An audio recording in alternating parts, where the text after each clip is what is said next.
After little Adam Schiff calls Gowdy a conspiracy theory, Trey slaps the silly out of Schiff by usfortrump.com. Thursday night, Chairman of the House Oversight and Government Reform Committee, Trey Gowdy, joined Fox News in an explosive interview with Jason Chaffetz. Gowdy didn't hold back and slaps the silly out of Adam Schiff. During his interview with Chaffetz, Gowdy blasted Adam Schiff, saying that he had a terrible last couple of years. He wanted to be the Attorney General under Hillary Clinton, and nobody in the country worked harder to protect her than Adam Schiff. He wanted to run for the Senate in the People's Republic of California, but he couldn't win either of those seats. So now he wants to be the chairman of the House Intelligence Committee, Gowdy said. Chaffetz played a clip of Schiff and the remarks he made on CNN about House Republicans' efforts to obtain information about the FBI and Justice Department's investigation into possible collusion between the Trump campaign and the Russian government. Well, it's about a 9-minute clip. Instead of me reading what they're saying, let's take a listen.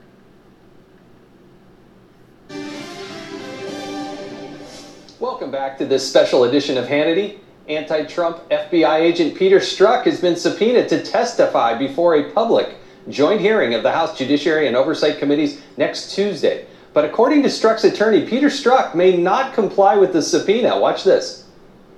Will your client comply with the subpoena or the request? Will he come on in and do another interview? My client will testify publicly soon, somewhere, sometime. We just got this subpoena today, so I don't know whether or not we are going to be testifying next Tuesday in front of these two particular House subcommittees. Why isn't it an automatic yes, Eitan? Because we have come to the conclusion, we've been forced to come to the conclusion that this is not a search for truth. It is a chance for Republican members of the House to preen and posture before their most radical, conspiracy-minded constituents. Joining me now with reaction is House Oversight Chairman, South Carolina Congressman Trey Gowdy. He's the author of a book with Senator Tim Scott called Unified. And Trey, thank you so much for joining us tonight. Yes, Conspiracy theories he was talking about that Republicans to buy into this stuff. But I want to play a clip from Adam Schiff talking that you were one of the 4 horsemen of the apocalypse. So play this clip here. Sadly, here we have all too many members of Congress willing to prostrate themselves before the executive and give him anything he wants. You want to name names? Which members of Congress are in this cult-like group that you're suggesting? Well, the 4 horsemen of this apocalypse have been Devin Nunes and Trey Gowdy, Mark Meadows, and Jim Jordan. They have been leading the charge, basically to require the Justice Department to give them materials that can be leaked or fed or misrepresented, like the infamous Nunes memorandum, in the service of the president. Interesting comments from Mr. Schiff. Mr. Gowdy, how many times have you met and interacted with Donald Trump? I've never met President Trump, never had a conversation with him. I do want to get to Strzok and Page in a second, but Jason, initially I took that as a compliment. I'm a huge Ric Flair fan, so anytime somebody says you're part of the 4 horsemen, I thought it was a compliment. It was my wife who later said, I think he's talking about those 4 guys from the book of Revelation. So that's not a compliment.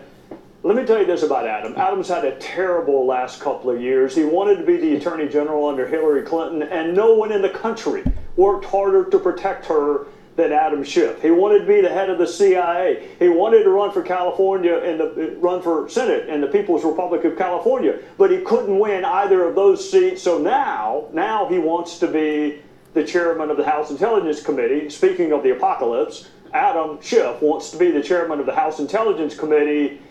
If you ever have, I don't know, a couple of free months with nothing else to do, I want you to go back, Jason, and think of all the things you would not know if you had taken Adam Schiff's advice. You wouldn't know the spontaneous reaction to a video was a hoax. in Libya. You would never have read the first Chris Stevens email. You wouldn't know that Hillary Clinton had this unique email arrangement with herself because Adam Schiff did everything in his power to keep you from finding out. You wouldn't know about the dossier. You wouldn't know who funded it. You wouldn't know it was used in a court proceeding. You wouldn't know about Strzok and Page. In fact, you wouldn't even be having a show tonight. You wouldn't be having a show about Strzok and Page if Adam Schiff had had his way. So, look, if they secede from the union and President Maxine Waters wants to make him the Attorney General in California, more power to him. Otherwise, I don't think anybody on my side of the aisle gives much of a damn what Adam Schiff thinks.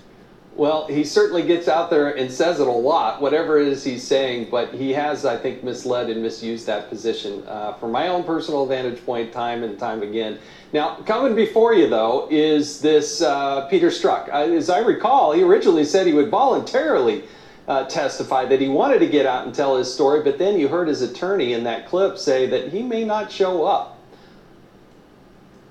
Well, I'm certainly sorry if anyone hurt his feelings last week during the 13 hours we spent, but the only thing I did was go over what he had written. So if he's offended with things that he wrote. He wrote a lot of text. There are emails. It's an unprecedented level of animus. So, of course, he's going to be asked, what did you mean? I can't use all of the words on a family-friendly show like yours, but what did you mean by blanking abysmal? What did you mean by blanking this? We went through all of his texts. Here's what's important, Jason. He's supposed to be investigating Hillary Clinton for potential violations of the Espionage Act. In March of 2016, when he's supposed to be investigating her, he hadn't even interviewed her yet. He thinks that she should win the presidency 100 million to 0. Jason, she wasn't even the nominee at the time. They didn't even have a Republican nominee at the time. But she's going to win 100 million to 0 in March of 2016, and this according to the guy who's supposed to be dispassionately and objectively interviewing her. Then in July, when the Russia probe started, he is saying terrible things about the very person he's supposed to be objectively investigating. And then we get to the Mueller probe. You know, I mean, he's been on all three. Hillary Clinton, Russia probe, Mueller probe, until they found his text.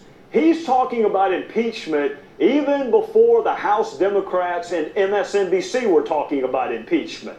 He hadn't been on the case 3 days before he's already talking about impeaching the president. So of course we're going to have a lot of questions for him, and some of them might actually be uncomfortable. But he's going to come before a public hearing, whether his lawyer thinks he is or not. He's coming. I'm sure he would rather go in front of Adam Schiff. That's what I read. He'd rather go in front of Adam Schiff. They got a lot in common. They both wanted Hillary Clinton to be president. I get why he wants to go there. But he's going to come before our two committees, whether he wants to or not.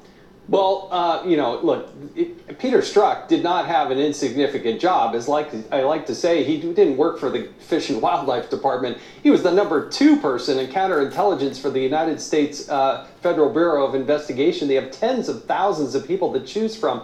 Have you been able to find out why is it that he was selected or appointed to go be on the Mueller probe? Well, you got to go all the way back to Clinton. He was on the Clinton probe. And then in July, not only was he on the Russia probe pre-Mueller, he was the lead agent on the Russia probe pre-Mueller. So in July of 2016, we just got through Jim Comey with that unprecedented press conference. And 3 weeks later, he's working on Donald Trump's campaign and the Russia probe. I think that group was then transposed over onto the Russia probe, and then many of them were transposed over onto the Mueller probe. I will give Mueller credit for this. The moment he found out about these texts, he got rid of Peter Strzok. But here's what you ought to be asking yourself. If it was bad enough for Bob Mueller to get rid of him, the moment he found out about the texts, these texts weren't written in March of 2017. They were written in March of 2016. So he never should have been on any of these three probes. If the animus was enough to kick him off when you found it, the animus should have been enough to kick him off when he said it, which was early in 2016. Completely the wrong person. The FBI's reputation, look, there are lots and lots of fantastic FBI agents, 99.9% of them. But to pick this person, and not just him, Lisa Page and other heretofore not identified FBI agents. You remember when Jim Comey, I think you were in the committee room, when Jim Comey said the FBI didn't give a hoot about politics? Yeah. Go read these texts. They gave a lot more than a hoot about who was going to be the Democrat nominee and whether Donald Trump would win. Well, real quickly, because I only got a few seconds, Lisa Page was on the other end of those texts. What's going to happen with her? She's coming too. I mean, I heard your guests that were on before me, Jason. I just disagree with them. I think anytime you have a chance to spend 12 hours with a witness, you ought to spend it. I get 5 minutes with Peter Strzok in a public hearing. Yeah. I got 10 hours with him last week. So we're going to interview her, and then I hope we have a public hearing with her. But it's more important to me that all these questions get asked on the record. Talk about, I mean, if you want a serious investigation, pick the 10 hours over the 5 minutes is what I would tell my fellow citizens. Yes, and they need to get the documents from the Department of Justice. Trey Gowdy, thank you so much for joining us tonight.